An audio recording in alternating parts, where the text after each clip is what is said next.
burned the ships that were my drug and alcohol dependence, and said, Jesus, help me. And that was the day that I started my feet on the new path. That's tremendous, man. I just, my heart aches for you, dude.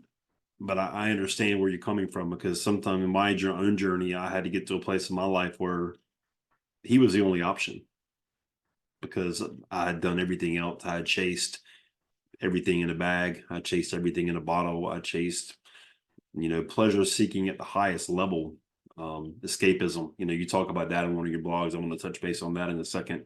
But the pain and numbing that we do when we're in addiction, was there something that happened in your life, a trauma that you can go back to kind of point to why you started getting on this path that kind of led you to always wanting to change your reality?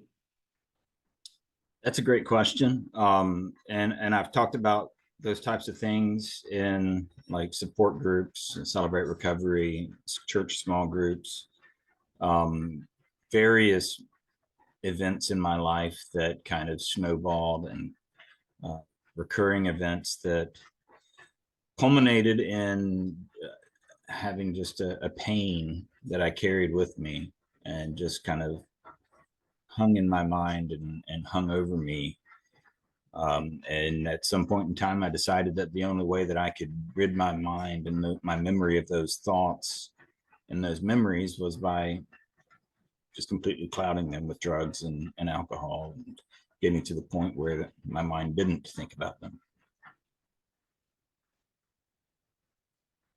That's an interesting concept, and I'm also in Celebrate Recovery, Dave. I teach lessons there, and it's a great program for anybody. I think it's just a great I think everybody should be in Celebrate Recovery, because it's not just about drugs or alcohol; it's just about life.